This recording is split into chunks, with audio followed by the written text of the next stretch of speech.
Bharatiya Janata party के विधायक देवमणि द्विवेदी एक ऐसा नाम है जो अपनी ही सरकार के खिलाफ चर्चा का केंद्र बन गए हैं। चर्चाओं में भाजपा के डैमेज कंट्रोल के रूप में इनका नाम तेजी से वायरल किया जा रहा है। लगातार एक के बाद एक इनके किस्से भाजपा के लिए सिरदर्द बनते जा रहे हैं। लंबुआ विधानसभा से विधायक देवमणि सबसे पहले चर्चा में जब आए, जब ये अलीगढ़ के विधायक राजकुमार सहयोगी द्वारा पुलिस वालों पर पिटाई के आरोप लगाने के बाद अपनी ही सरकार के खिलाफ उनके समर्थन में अलीगढ़ पहुंच गए थे। हालांकि उन्होंने वहां पर इससे इनकार कर दिया।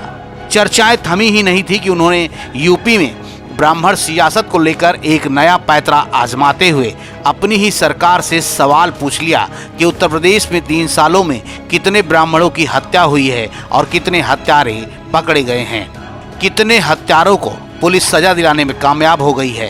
साथ ही उन्होंने ये भी पूछा कि ब्राह्मणों की सुरक्षा को लेकर सरकार की आगे की क्या योजनाएं हैं। इस पत्र के बाद ही विधायक देवमणि रातों रात सोशल मीडिया पर छा गए। इसके ठीक कुछ दिन बाद एक और लेटर इन्हीं के नाम का सोशल मीडिया पर वायरल हुआ। इस लेटर में अपर मुख्य सचिव गृह से उत्तर प्रदेश में ब्रजेश सिंह, धनंजय सिंह, राजा भैया जैसे 17 बड़े क्षत्रिय लोगों के नाम लिखकर ये पूछा गया था कि क्या इन व्यक्तियों के विरुद्ध दर्ज मुकदमों में 3 सालों से कोई कार्रवाई हुई है या नहीं। हालांकि इसका खंडन करते हुए विधायक देवमणि ने लखनऊ के थाना हजरतगंज में इस पत्र को झूठा साबित किया और भेजने वाले व्यक्ति के खिलाफ मुकदमा भी पंजीकृत कराया था। ये बातें आज इसलिए हो रही हैं कि इस बार देवमणि ने सुल्तानपुर जिलाधिकारी पर कोरोना काल में आपदा को अवसर में बदलने का आरोप लगाया है। उन्होंने मुख्यमंत्री से शिकायत की है कि कोरोना संक्रमण काल के दौरान सुल्तानपुर जिलाधिकारी द्वारा जो सर्वेक्षण किट खरीदी गई थी वह शासन द्वारा निर्देशित मूल्य से अधिक दाम पर खरीदी गई है। उन्होंने मुख्यमंत्री से अपील की है कि जिलाधिकारी के खिलाफ भ्रष्टाचार की जांच की जाए और शासन स्तर पर विधायक की शिकायत का संज्ञान लिया गया और जांच के आदेश भी जारी हो गए हैं। तो जांच तो चल ही रही है, सब दूध का दूध पानी का पानी हो जाएगा। और शासनादेश 24 जुलाई को आया है और 24 जुलाई से लेकर के 17 अगस्त के बीच में भी टोंगल जो लगा है वो हायर रेट के लिए लगा है।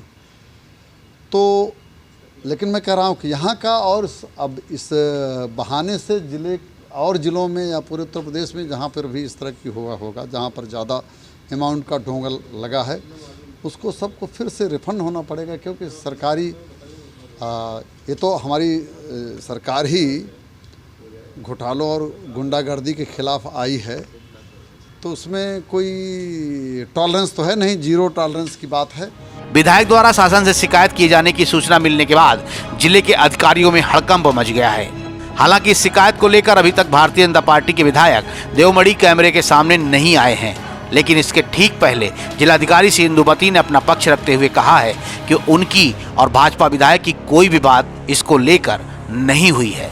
उन्होंने जिस तरह के आरोप लगाए हैं उसका उद्देश्य जिला प्रशासन की छवि खराब करने का है।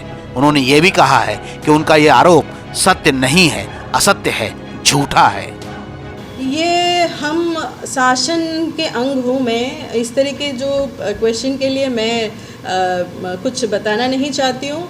मैं इतना स्पष्ट कर सकती हूँ कि मेरी मंशा है बहुत साफ है। मैं हर घंटे मेरे लोगों के लिए, हमारे लोगों के लिए और माननीय मुख्यमंत्री जी के निर्देश में, माननीय मुख्यमंत्री जी के मंशा के सापेक्ष बहुत ईमानदारी के हम लोग काम करवा रहे हैं। इस तरह के जो आरोप है वो भी माननीय विधायक जी का जो आरोप है वो बहुत दुर्घटनापूर्ण विषय है हमारे लिए, और ये जो कम्युनिकेशन गैप की वजह से हुआ है और इसको शासन को अवगत कराते हुए इसको सही किया जाएगा।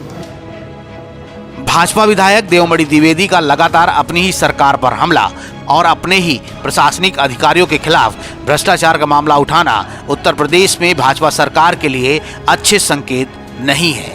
अब देवमणि द्विवेदी के इस आरोप को संज्ञान में लेते हुए आम आदमी पार्टी के सांसद संजय सिंह ने भारतीय जनता पार्टी की यूपी सरकार पर हमला बोल दिया है। देखना ये दिलचस्प होगा कि विधायक द्वारा खुद अपनी ही सरकार पर उठाई गई ये उंगली आने वाले समय में क्या गुल खिलाती है। सच्चाई वही जो हम बताएं।